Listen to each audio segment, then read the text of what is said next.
everybody. We're back on Voices, and this is 92.3 FMHD Radio Zindagi. We are broadcasting also on the Radio Zindagi Facebook page. Today, we're going to talk about a very important issue that affects all our lives in America on a daily basis, and that is gun violence. Amid a series of mass shootings that have been happening in US, gun policy remains deeply divisive.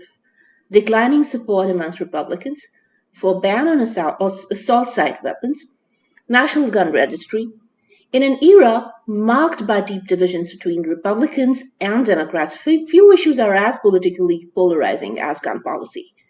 While a few specific policy proposals continue to garner bipartisan support, the partisan divisions on other proposals and even on whether gun violence is a serious national problem have only grown wider over the past few years.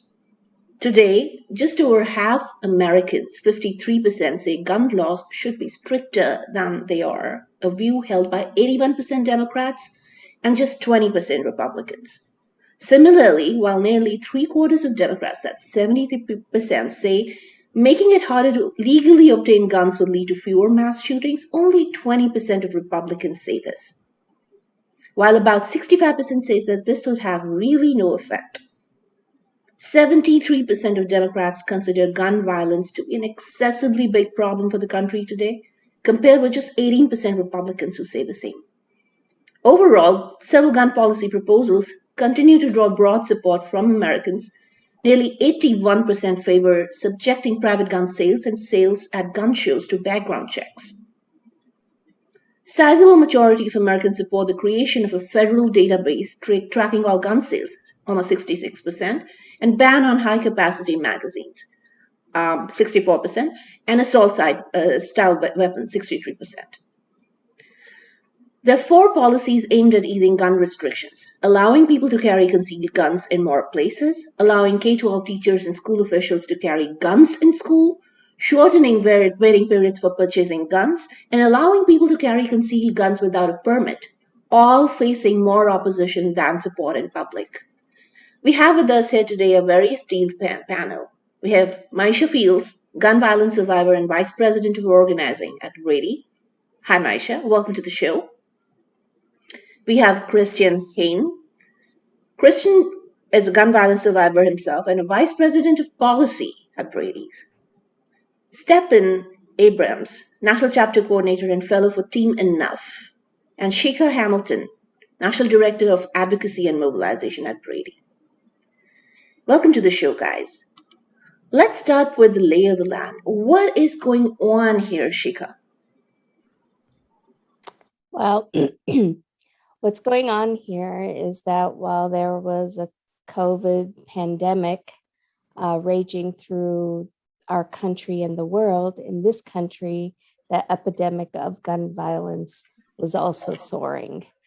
It's an epidemic that has always needed attention in this country, and right now we need to pay attention desperately.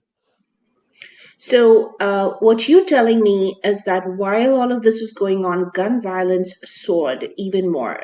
Is that because people were sitting at home and they didn't have jobs, or they had issues or mental health issues? What is going on here? Well, for some reason, there was also an increase in gun sales, a significant increase, and many by people who were unfamiliar with firearms. There was this creation of a fear that led to increasing gun sales. But the sad truth was that during this time, children were gaining access to guns while they were at home. And recently a report said that 30% increase of gun death in children increased during the COVID pandemic because of the access to guns.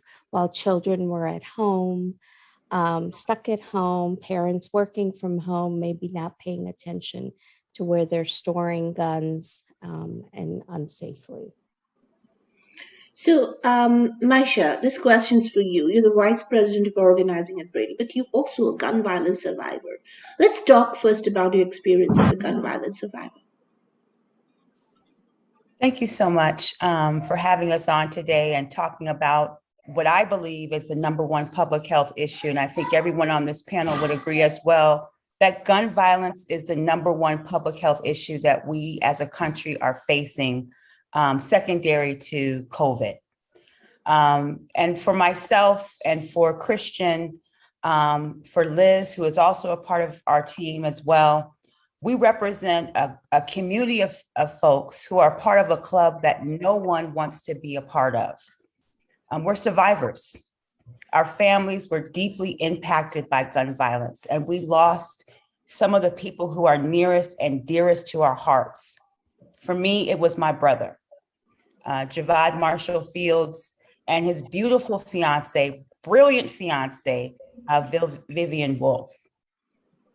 And when I talked about joining a club, oftentimes we go to our local grocery store. We could go to CVS or Walgreens, or even your local health club. And we join. We get a prescription. We get a subscription. And we say, I want to be a part of this. And sometimes we pay a dollar amount. Sometimes it's free.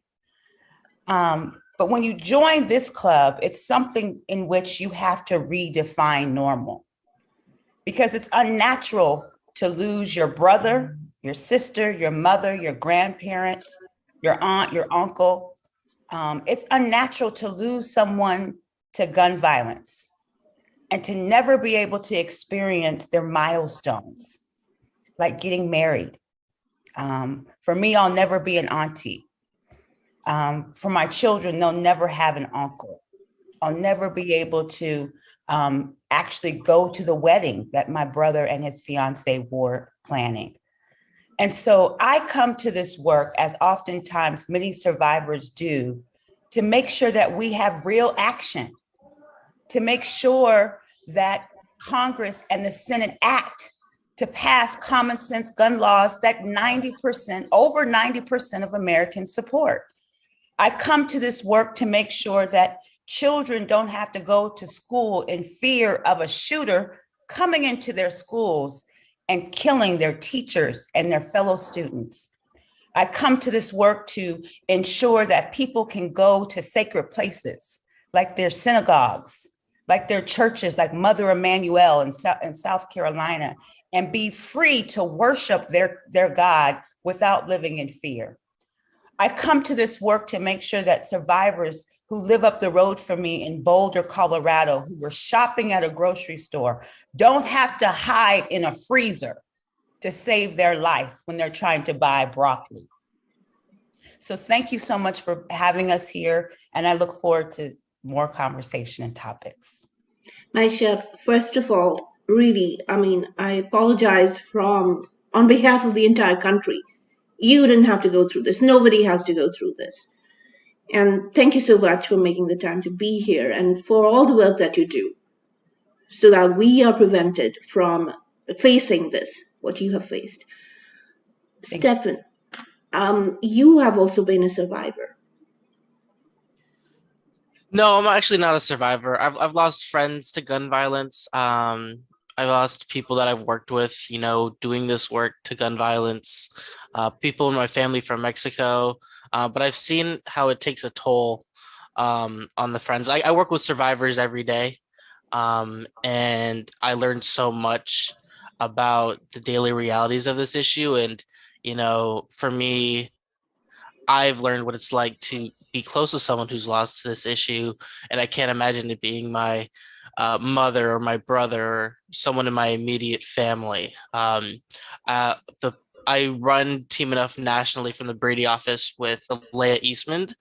She's a survivor of the Parkland shooting.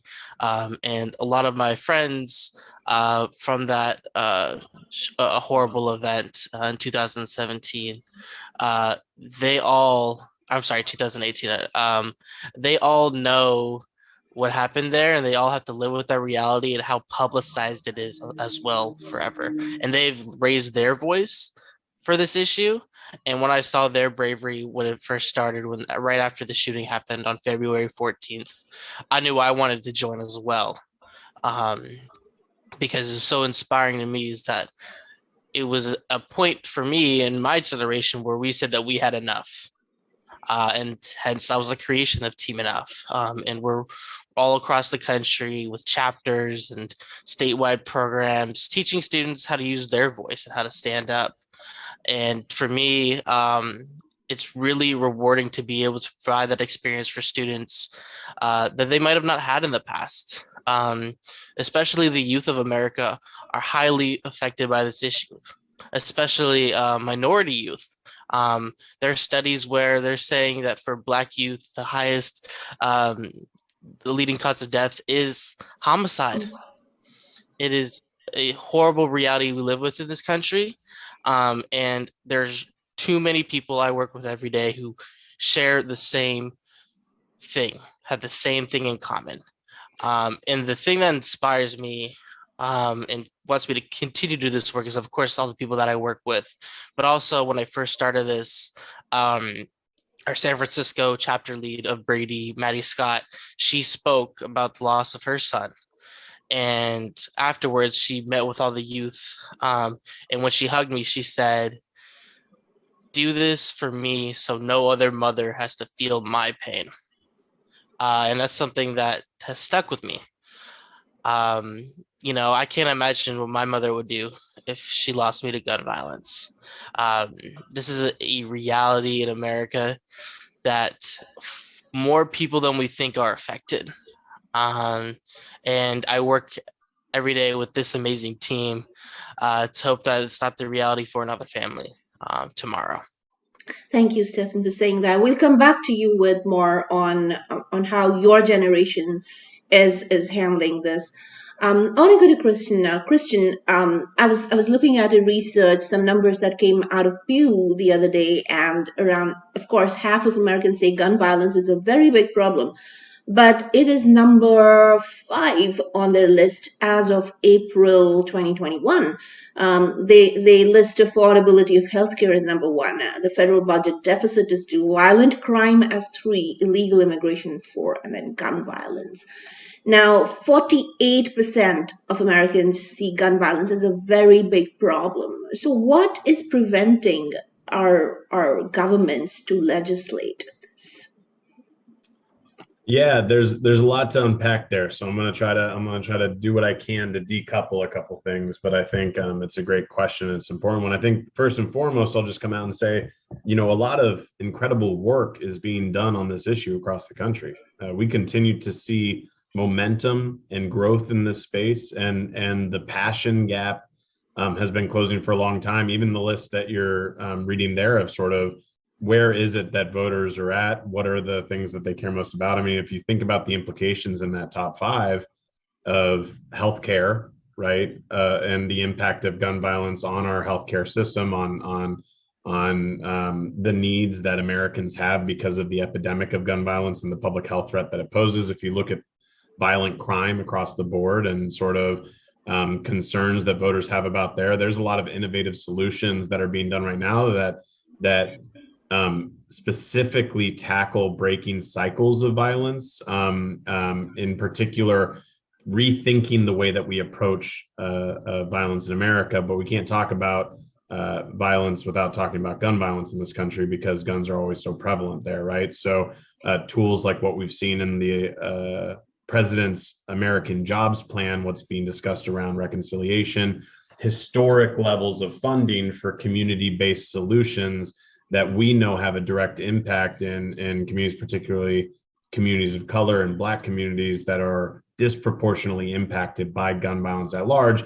And then obviously gun violence on the list. So I think what we do see is that Americans are incredibly passionate about this issue. And it's why since 2013, we have seen transformational movement across the country to really address gun violence. We're seeing ongoing changes in our state legislatures across the country. I mean, we don't have to look much further than where the NRA is headquartered in the Commonwealth of Virginia to see how gun violence and the desire to address gun violence has fundamentally shifted the politics in that state. And in the course of 2 years that this gun violence prevention majority that exists in Virginia, where the NRA is headquartered, they have passed sweeping gun violence prevention laws that are going to have a massive impact, not only in gun violence that exists in Virginia itself, but up and down the 95 corridor as well along the entire East Coast, because we all know that when a state like Virginia has incredibly porous and weak gun laws, that impacts every single state that is close or nearby it, and the crime guns that are pouring into communities like Baltimore, like Philadelphia, like Pittsburgh, like so many others, even Washington D.C. Those guns are oftentimes being sourced from states like Virginia as opposed to states like our own. So I guess my biggest message is that there is a lot of incredible progress that's being made. And one of the biggest challenges that we face in this movement are the systems that are in place that allow a minority of really a minority of senators in particular that are beholden to the gun lobby. They have rigged the game so that we can't pass policies that even 90% of Americans support. The support we have for gun violence is more than you'll find support for the idea that pizza is delicious. And we just think that we have one of these issues here that is so critically important because of the tangible impact in every one of our lives. MAISHA mentioned it, right? Me and MAISHA know all too well what the impact of gun violence looks like every day. Gun violence to me looks like my wedding day when I had an empty chair in my front row because my mom was killed with a single bullet to the back in 2005, right? For us, gun violence is a very real thing. So I think the more that people are connecting those dots, the more that people are heading out into the polls, are heading out to go vote, are heading out to go let their elected leaders know that this is a top priority for them. And we're going to continue to grow that momentum and change until we get the lasting federal change, the lasting federal legislative change that we so desperately need. Thank you so much, Christian, for all that. Now, there is another angle to this, of course, the angle being that attitudes towards gun violence differ widely by race, ethnicity, party, and community type. Right now, 8 in 10 Black adults, almost 82% say gun violence is a big problem, compared to 6 in 10 Hispanic adults. And only 39% of white adults see gun violence that way. Shikha, why is there such a big difference between, in terms of gun violence has killed everybody equally, or maybe colored people a lot more than others, and it's of course based also on economic stratification. Shikha, what is happening here? Well, that's a lot to unpack as well, but I would start by saying that a bullet doesn't know your ethnicity or your economic status. We can just look at a variety of shootings and they cross states, cross, communities of color or not color. And even, as an Indian woman, Indians, South Asians tend not to care about this issue. But what I always tell people is if you live in this country, if you care about your communities, if you care about your kids and when they go to school and their friends and families, wherever you go, gun violence has crossed those lines, going to the grocery store, movie theater, to the Sikh temple, to church, anywhere you go. So you have to care about this issue. So I try to bring it back to that instead of saying, only a certain group of people should care about this issue. As Americans in a culture in America where there's 400 firearms in this country, one for every man, woman, child, and dog. We all must care about this issue. Stephan, coming back to you, Of course, there has been a lot more. There's been a lot more work being done with the youth around this issue, especially after Parkland shootings. A lot of Parkland survivors themselves organized and started talking a lot more about this. Where are we with that strata of a population? Now, it's been years since Parkland and other shootings as well. School shootings is a big issue. And those kids have grown and they form a big part of our voter base. Mhm. If you guys are such a big part of our voter base, why aren't we voting these senators who are stopping these legislations out? Well, our generation, we've seen, especially with the focus of Team Enough, Brady, and so many other organizations that are focused on providing equal opportunities for everyone, the chance to be able to go vote, and also to be able to vote and feel safe without guns at your polling places. And I think it's all part of, my generation. We're slowly continuing to have higher and higher voter registration rates is because there's so many issues that are going to affect us long term, and we need to be a big part of the conversation now before it is too late. A lot of people after Sandy Hook were saying has to be it. When I look at interviews, when I hear from people, survivors from that, everyone thought that was going to be the tipping point in American history where we were actually finally going to come together and get something done. We were really close, but I do believe that my generation is going to be able to be the one that's going to get us across the finish line. And I think it's evident in the work that we've actually done, even in California. Um, we have a program called the Lobby Collective, which we have in 4 states right now, including California. Basically, what we do is throughout a semester, we train students on all the intersections of gun violence. They get educated on the facts of the issue. A lot of people come to this movement knowing that this is a problem, but they don't know how to articulate it. When I first started, I did not know how to articulate why this problem was bad, why we needed things like background checks. But now, throughout learning about how gun violence happens in our communities, I understand now, and there's students that get that aha moment of now I understand how to speak on this issue, but now I also learn how to dress for a legislative meeting, how to address my state senator, my state assembly person, and we've been able to pass legislation hand in hand with other organizations in the state. Team Enough, a youth-led organization, sponsored a bill in the state of California last session. That is unheard of for a youth organization to have that much say and to be able to be a part of that legislative process. And we want to do that and continue to expand that across the country. But it just goes to show the youth are energizing a lot of people, a lot of adults, a lot of people in my parents' generation, who just unfortunately they were complacent on this issue. They didn't take action, but it's not too late. And I hope it's not too late for my generations because there's so many things stacked against us.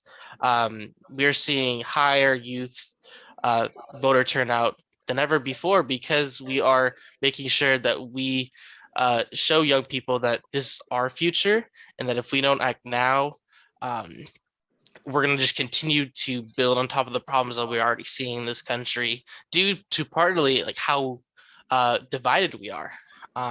So it really does take the young people also to help bridge that gap, because what I always tell people as well is a lot of our membership, they're not even old enough to vote.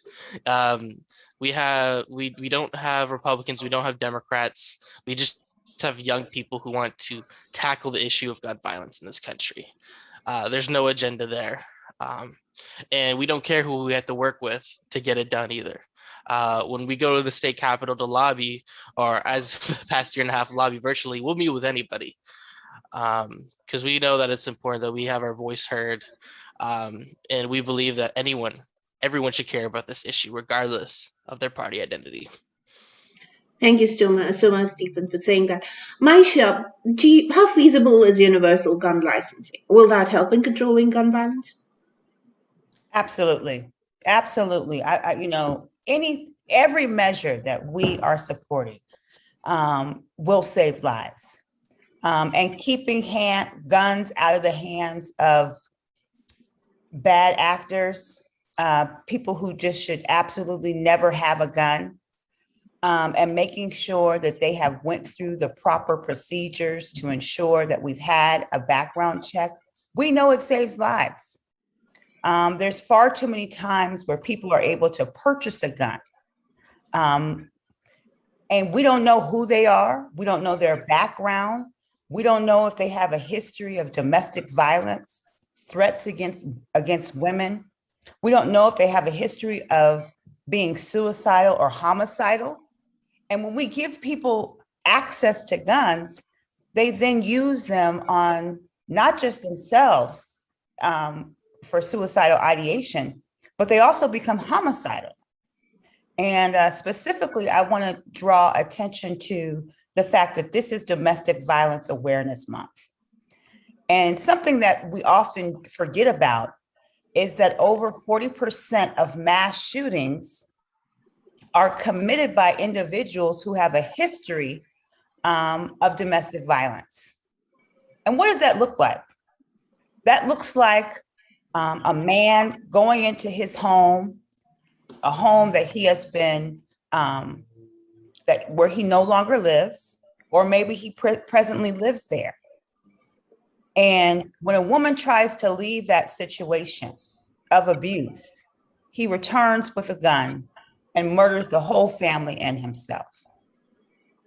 So we need to have strong red flag laws. We need to have strong ERPO laws. And an ERPO is like, when we identify this person is not healthy enough to have a gun, and we need to potentially confiscate those guns, or even more importantly, we need to make sure that they pass a background check in order to purchase a new weapon. And what has happened within the last week, 2 weeks, within their lives, and even more, depending on the state, that may put them in a position where we say, timeout. We need a timeout. Because when they purchase that gun, typically it is used to harm not just themselves, but their family members and community members at large. So my biggest message today is that universal background checks save lives. They save lives. No different than if, you want to have a car, because gun violence is a public health issue. No different than car accidents are a public health issue. We want to make sure that everyone is safe to operate a vehicle. We also want to make sure that everyone who purchases a gun is safe in the ownership of that gun, and they don't have bad intentions, which is to harm themselves, to harm their family members, or to harm community members as well. Well, that's common sense, isn't it, MAISHA? I think so. we got to get the word out. Totally. Christian, eliminating immunity for gun manufacturers seems to be, I know it was on President Biden's agenda when he was canvassing. How, with NRA being in bankruptcy, are there still very strong manufacturer lobbies in DC that might prevent that from happening?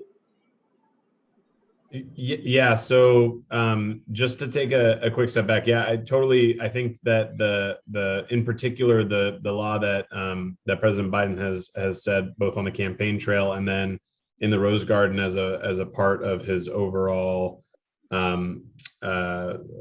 position in announcing executive actions, that there's this awful provision that's called PLACA, the protection of commerce or law and commerce, that it basically has been interpreted by courts to provide additional protections to the gun industry that no other industry is provided. And that extends to both manufacturers and the industry at large, gun dealers as well, and negligent gun dealers, right? And what we're talking about in particular is civil liability for the gun dealers. This is a top priority for NRA. It's also a top priority for the National Shooting and Sportsmen's Foundation, NSSF, which is becoming a louder voice and becoming more extreme. We just saw the NSSF launch an extensive lobby campaign with really spreading lies and misinformation about President Biden's nominee to lead ATF. So the gun lobby is you're certainly right. The NRA has got a lot of legal troubles that they put themselves in from really irresponsible and corrupt behavior. And that is being flushed out in the courts. They've tried to flee to Texas to avoid that litigation. And even the Texas Supreme Court said, no, that's not going to work. You guys still got to work through your legal issues. And so we'll see what happens. I mean, that being said, the gun lobby is still, has a number of senators, particularly in the minority, that because of the way that our government is set up, because you only need a minority of senators to allow the procedural filibuster to prevent any meaningful legislative change, the gun lobby continues to be successful in their ability to really fearmonger across Capitol Hill, regardless of the fact that we know when candidates do the right thing on guns, they win. And so, I think that we will continue to sort of push on areas that are so clearly legacy gifts that have been given to the gun industry, right? These senators, and led by Mitch McConnell, have done everything that they can to protect the filibuster, to protect the gun industry, to protect the gun lobby. What we haven't seen people like Mitch McConnell do anything to protect the citizens of this country, right? And the constituents and the people who live in the United States, to protect them from gun violence. And that is, I think, what Americans are waking up to. I think it's why we have seen all of the momentum that continues to build on this issue, because Americans are frankly fed up with gun violence. And that is why we're on the precipice of change, but we've got to nudge it over across the line. And part of that needs to be to address the structural issues that are preventing a majority of Americans from influencing our legislature. We have got to support things like HR 1 and SR 1, the For the People Act, that is designed to remove dark money from politics, to make sure that special interest lobbying groups like the NSSF, like the NRA, don't have the stranglehold on the process that they currently do. Because if you have a little bit of money and some misinformation, you can make a heck of a lot of noise on Capitol Hill. We got to remove these barriers. We've got to get rid of the procedural filibuster, which just minimizes the voices of communities that have already been marginalized for far too long. And these communities, by the way, are the very same communities that are most vulnerable to gun violence at large. We have got to do everything we can to remove protection, these unique protections the gun industry has, so that we can give adequate oversight and accountability to an industry that's responsible for so many deaths and so much injury too. We don't talk about how many people are left behind and wounded, both physically and mentally and emotionally, because of gun violence in this country at large. So we need the same sort of excitement that Mitch McConnell and so many extremists in the legislature that have been working so hard to give these industry protections, like trying to protect the gun industry, who potentially is acting negligent, who's responsible from those negligent actions to Americans either being killed or injured.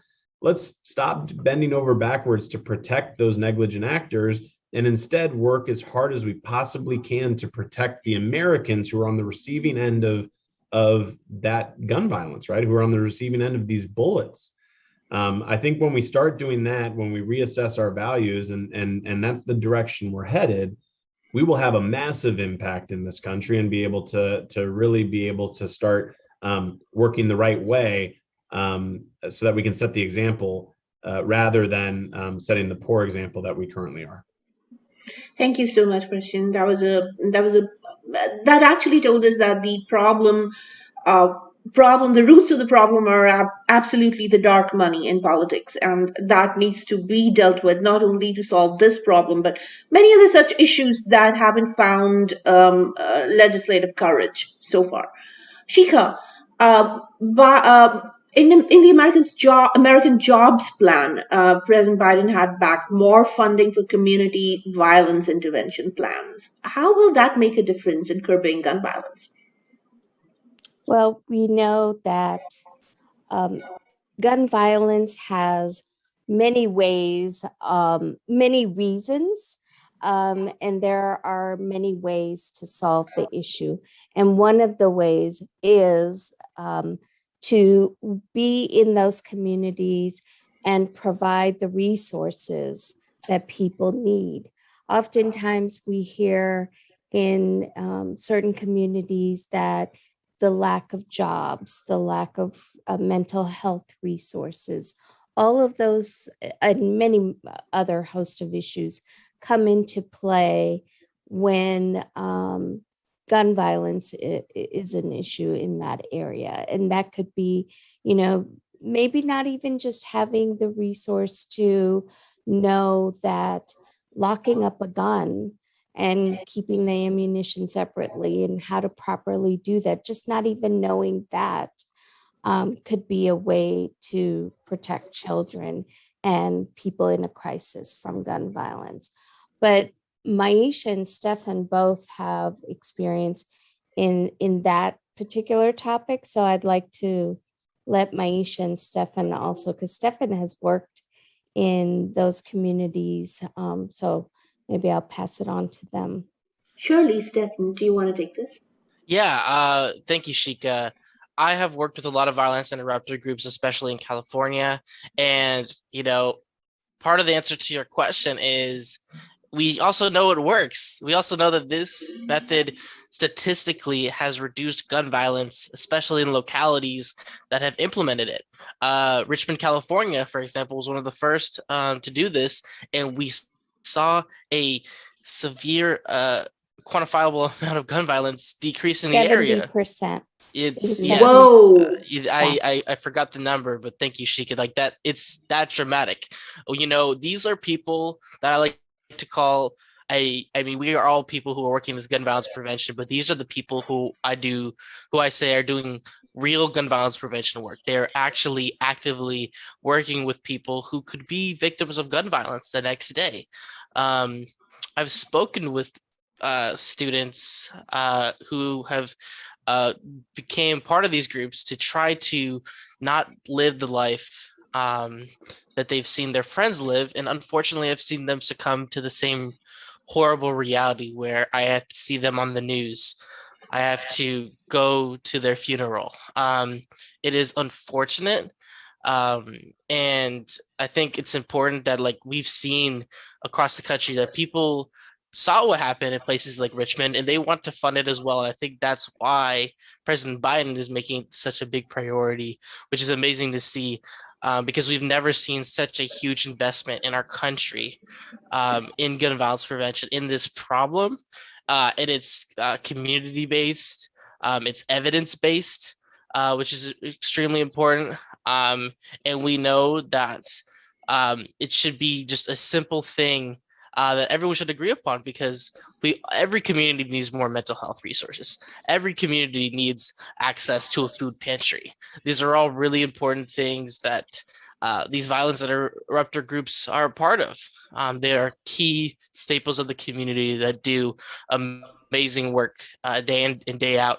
And part of it is a capacity issue. And so being able to actually fund these groups and fund these amazing change makers who are doing this work every day and providing them with the resources to even do more work and even double their efforts potentially is huge. Thanks, Stephan, for that. MAISHA, do you have the same experience? Yes, I do. And I just want to add to what my colleagues have already mentioned. I think that it's important to understand that specifically within communities of color, our children are in a crisis.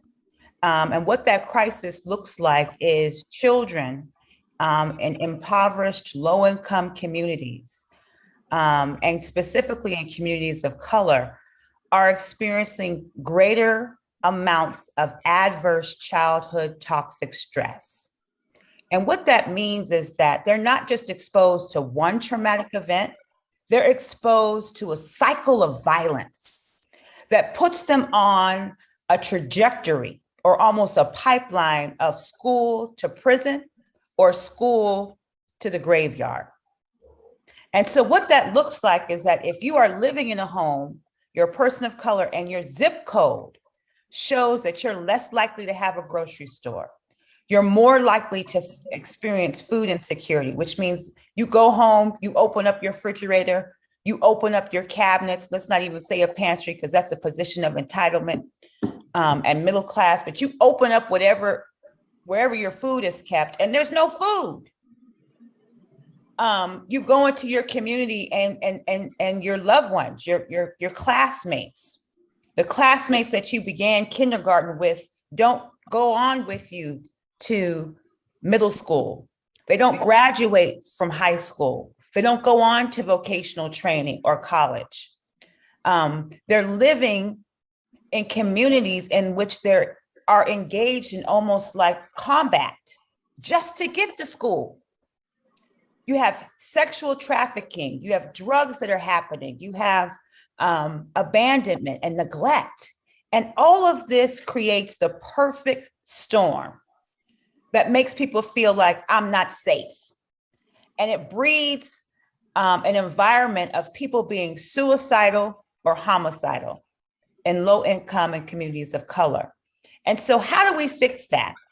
We fix it by making sure our local organizations, our churches, our community-based organizations that are ran by people from the community, Black, Indigenous people of color who live in that community, who know that community well, have programs, after-school programs, breakfast before the bell, reading, language, STEM programs, teaching our young people how to code, getting them off the streets, creating safe environments for them.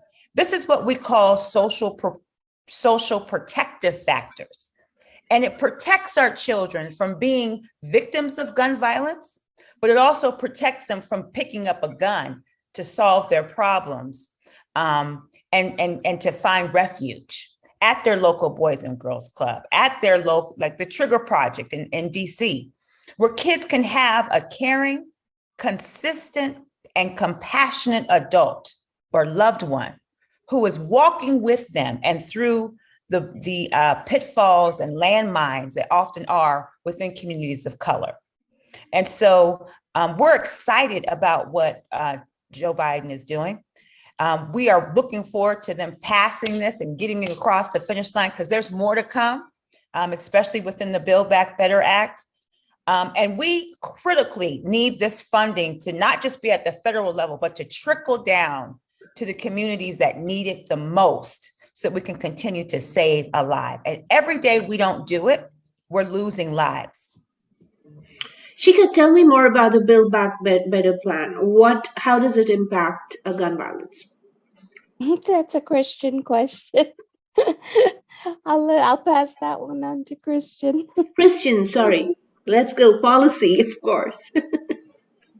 And the question is about the Build Back Better? Yes. How does that impact gun violence? Yeah, I mean, it's really important. I mean, like I mentioned earlier, I think one of the things we're most excited about is in the American Jobs Plan, President Biden announced a historic funding initiative for these community-based programs that my colleagues here have so eloquently walked through what it looks like for folks on the front line to be able to really truly break cycles of violence, provide the kind of wraparound services.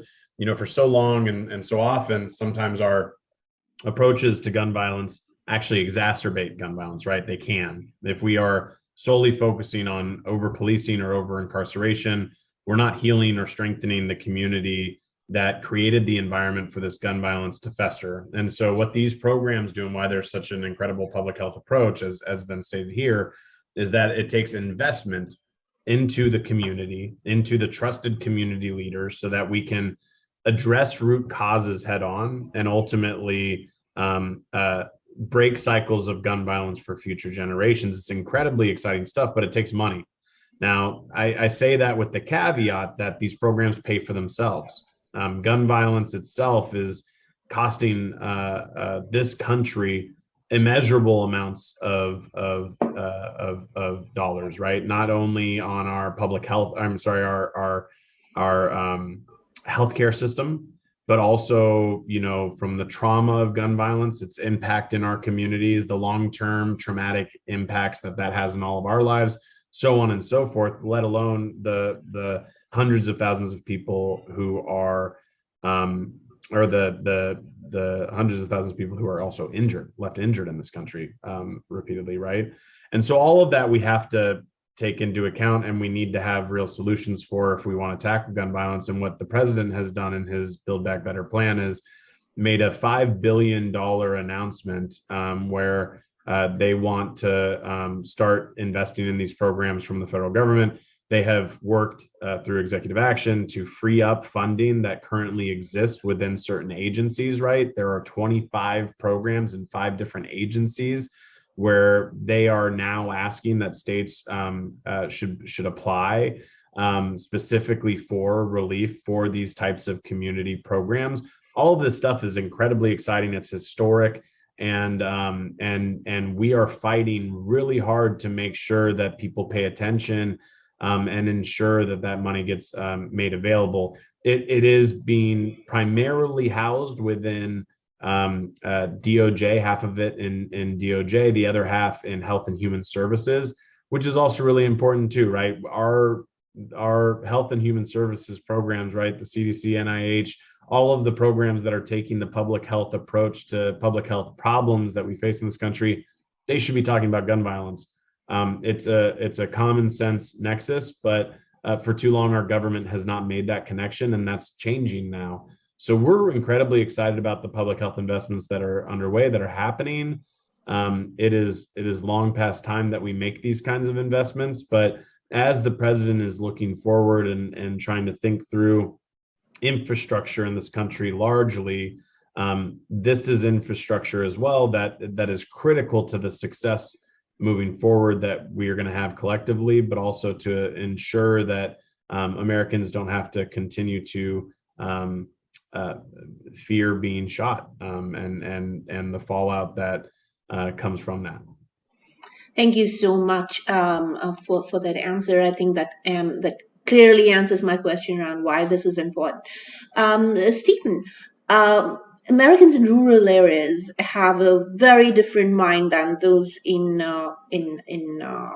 urban areas, and mostly Republicans, I believe 71% of rural Republicans favor allowing teachers and school officials to carry guns in K-12 schools. And almost more than 50% of urban Republicans favor this. Now, this has come up a lot in a lot of discussions between senators as well, allowing teachers to carry guns in school. How do you think this entire program is going to work? And is it useful in the first place? No, it absolutely isn't. If more guns was the solution, we would be the safest country in the world. We know that that's not the solution. And part of it is just the agenda of the gun lobby to be able to sell more guns, to be able to advertise more guns, and try to create this false narrative that more guns make us safer. We've seen, especially after horrible events in this country, I grew up post 9/11 where security was the #1 priority. And I think where people are coming from is they're coming from a place where, well, how do we prevent this from happening? How do we find a solution like when this does happen, that there will be someone to be there to help out? But like, we've seen that there's been people on site. There's been SROs on site. There was an SRO on site at Parkland, and they didn't do anything. It wasn't a person who was able to intervene in that school shooting, even though that was what the position was for, is to protect the students of that school. What we need to invest in is what we're talking about today, is that this is a public health crisis, and that there are a variety of ways where we can attack this problem. But by being able to provide more mental health resources in schools and identifying students who are troubled and being able to reach them before an event like this happens is far more crucial than funding armed guards and armed teachers at our schools. That was the first thing that I did, actually, when I started getting involved. Was there was that big push for armed teachers, and what I really saw is that I saw that there was 500 students per counselor at my school. There's no way that those counselors were going to be able to tell the signs to be able to intervene when a student was going through turmoil in their personal life.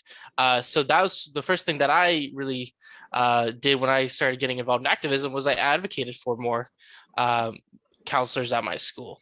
And, unfortunately, it has saved lives. There's been students, even at my own school, that have had thoughts of coming in and shooting our school up. And unfortunately, this is a reality for far too many schools across this country. But without our counselors, and without being able to fund people who are doing such amazing work, working with students who are going through things, they can make a difference. We also, by talking about things like safe storage and telling parents that, hey, you need to not let your child know where your gun is locked up, because that could also lead to, unfortunately, a suicide attempt and by a young person. And we know that when people use firearms when attempting suicide, unfortunately, is the percentage of how successful it will be skyrockets. But when someone survives their first suicide attempt, it is critical in their life and making sure that they are able to, they're less likely to attempt again after that. So surviving that first attempt is so important, especially with the way things are today with social media and so many things going on in our world that are so negative. Mental health has never been more important.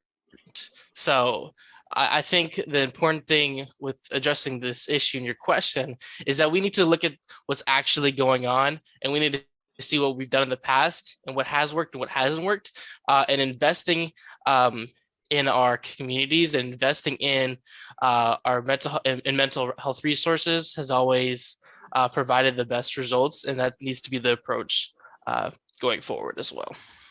Thank you, Stephan, for that Mira, answer. can I just add one point? Yes, Shikha, of that course. In the 70% of school shootings, the gun comes from the home.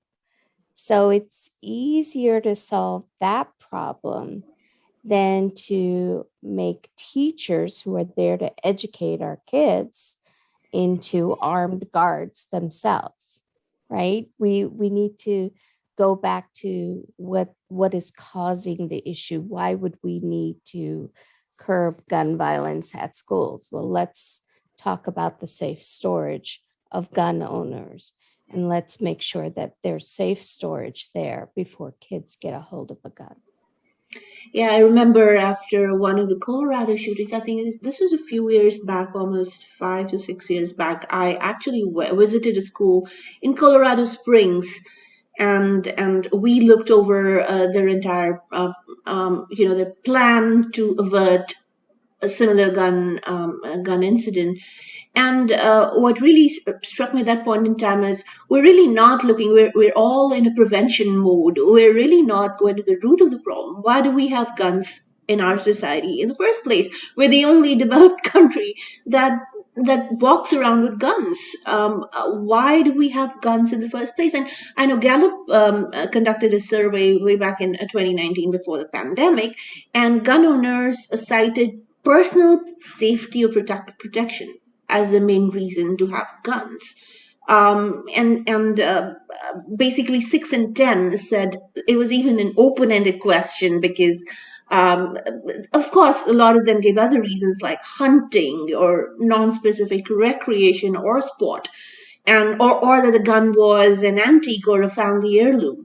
but we still have guns in our homes, where the international warfare has moved on to the internet. You can literally harm a person more by just going on the internet and saying stuff about them. Why do we still have guns in our society? And that's a bigger question. It's an open question. Any one of you can take it, and all of you can take it if you want. We got 7 more minutes to go, and I'd like this to be our last question. So I want all of you to have an opinion here. Well, I can jump in, and at least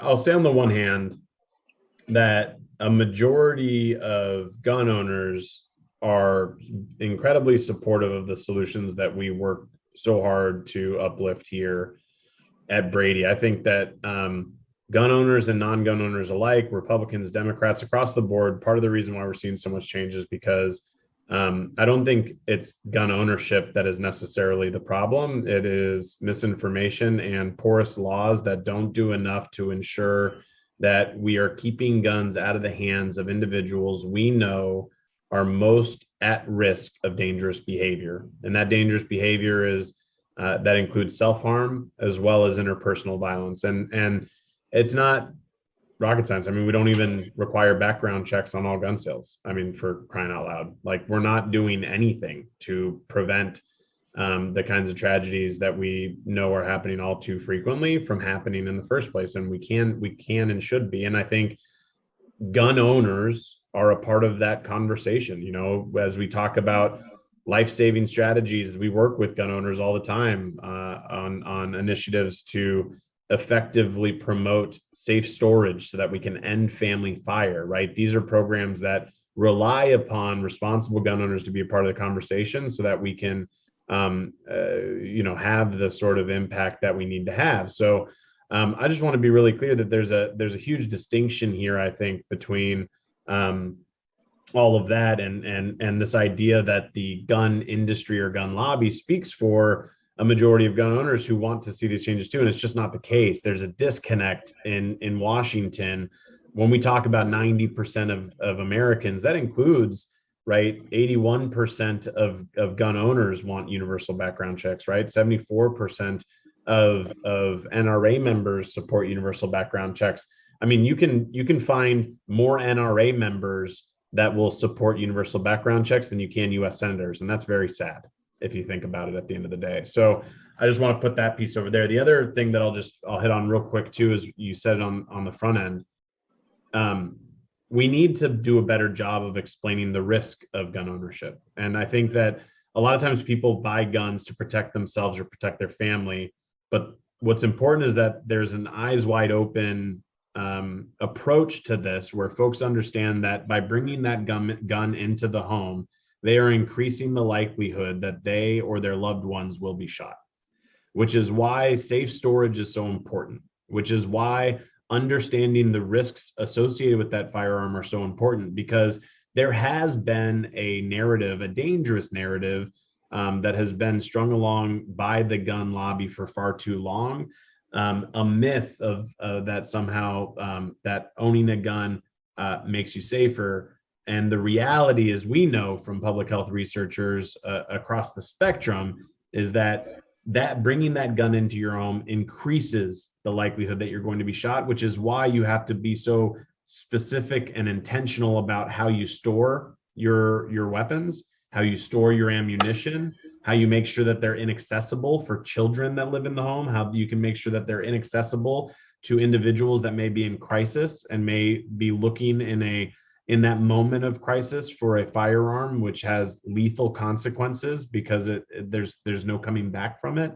All of these things need to be a part of our overall conversation. Gun owners need to continue to be a part of that conversation. And I think if we're able to drive together to where we need to be, then it makes the gun lobby irrelevant, because right now we know that they are not speaking for their base, and they are not representing their base here in Capitol Hill. So I think all of those are really important aspects of this at large. And I think ultimately we've been doing a good job of it, which is why we're going to continue to drive towards the change we ultimately need in this country. Thank you so much, Christian, and all of you at Brady and Team NUF. You guys are doing such important work, and we know all of us are grateful for the work that you've been putting through and the time that you guys spend in making sure all of us are safe. We are on Voices on Radio Zindagi 92.3 FM HD, San Francisco, San Jose, and this is Voices for this week. Gun control is a broad partisan issue. Of course, there is agreement on some gun policy proposals that are in front of the government administration, and there's disagreement on some. But we hope that we can lead it from here, and we can lead it through the voters, and make sure some common sense gun policies are enacted. Thank you so much, all of you, for being here today. It's a goodbye from all of us here at Radio Zindagi. Thank you.